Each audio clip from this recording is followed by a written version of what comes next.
Harry Potter and the Sorcerer's Stone, Chapter 17. The Man with Two Faces. It was Quirrell.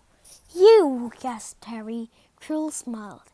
His face wasn't twitching at all. "Me?" he said calmly. "I wondered whenever I'll be meeting you here, Potter. But I thought Snape." "Severus!" Quirrell smiled. And it wasn't his visual quivering trouble either, but cold and sharp. "Yes, Sorcerers doesn't seem the type, doesn't he? So useful to have him swooping around like an overgrown bat.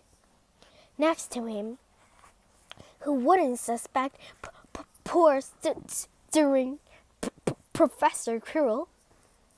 Harry couldn't take it. This couldn't be true. It couldn't. "But Snape tried to kill me." No. I tried to kill you. Your friend Miss Granger accidentally knocked me over as she rushed to set fire on Snape at that Quidditch match. She broke my eyes contact with you. Another few seconds, I'd have got you off that broom. I'd have managed it before then if Snape hadn't been muttering at the countercurse, trying to save you." "Snape were trying to save me?" "Of course," said Quirrell coldly. "Why do you think he wanted to referee you next match? He was trying to make sure I didn't do it again. Fun, really. He didn't have bothered. I couldn't do anything with Dumbledore watching. All the other teachers thought Snape was trying to stop Gryffindor from winning. He did make himself unpopular. And what a waste of time, when after all that, I'm going to kill you tonight." Quirrell snapped his fingers. Rob sprang out of his thin air and wrapped themselves tightly around Harry. "You're too nosy to leave, Potter. Scurrying around the school on Halloween like that. For all I knew, you'd seen me coming to look at what was guarding the stone. You let the troll in?" "Certainly. I have a special gift with trolls. You mustn't have seen what he did to the one in the chamber back there. Unfortunately, while anyone else was running around looking for it, Snape, who already suspected me, went straight to the third floor and had me off. And not only did my troll fail to beat you to death, that three-headed dog didn't even manage to bite Snape's leg off properly. Now wait quietly, Potter. I need to examine this interesting mirror." It was only then that Harry realized what was standing behind Quirrell. It was the mirror of Erased. "This mirror is the key to finding the stone," Quirrell murmured, tapping his way around the frame. "Trust Dumbledore to come up with something like this, but he's in London. I'll be far away by the time he gets back." All Harry could think of doing was to keep Quirrell talking and stop him from concentrating on the mirror. "I saw you and Snape in the forest," he blurted out. "Yes," said Quirrell idly, walking around the mirror to look at it. That back. He was one to me by that night, trying to find out how far I got. He suspected me all along, tried to frighten me, as though he would, when I had Lord Voldemort on my side." Quirrell came back out from behind the mirror and stared hungrily into it. "I see this stone. I'm presenting it to my master. But where is it?" Harry struggled against the rocks blinding him, but they didn't give. He had to keep Quirrell from giving his whole attention to the mirror. "But Snape always seemed to hate me so much." "Oh, he does," said Quirrell casually. "Heavens, yes. He was at Hogwarts with your father, didn't you know? They loved each other, but he never wanted you dead. But I heard you a few days ago, sobbing. I think Snape was threatening you." But the first time a spice of fear flitted across Quirrell's face. "Sometimes," he said, "I find it hard to follow my master's instruction, but he's a great wizard and I'm a weak." "You mean he was there in the classroom with you?" Harry gasped. "He is with me wherever I go," said Quirrell quickly. "I met him when I traveled around the world. A foolish young man I was then, full of ridiculous ideas about good and evil. Lord Voldemort showed me how wrong I was. There is no good and evil. There is only power, and those too weak to seek it. Since then, I have served him faithfully, although I have let him down many times. He has had to be very hard on me." Quirrell shivered suddenly. "He does not forgive mistakes easily. When I failed to steal the stone from Gringotts, he was most displeased. He punished me, decided he would have to keep closer watching me." Quirrell's voice trailed away.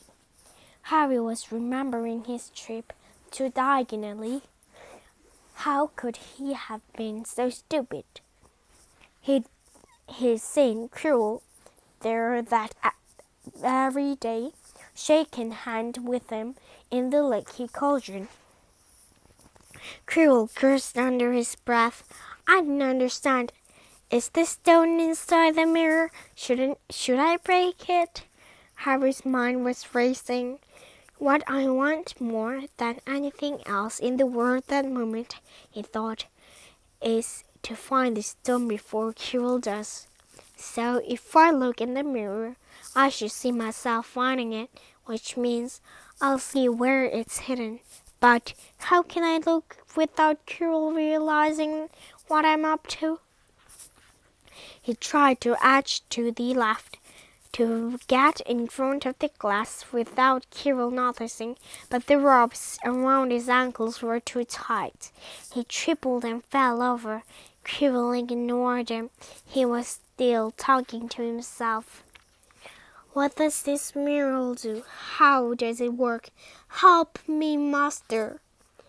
And to Harry's horror, a voice answered, and the voice seemed to come from Quirrell himself. "Use the boy, use the boy."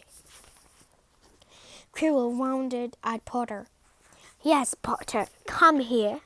He clapped his hands at once. The rose blinding Harry fell off. Harry got slowly to his feet. "Come here," Quirrell repeated. "Look in the mirror and tell me what you see." Harry walked toward him.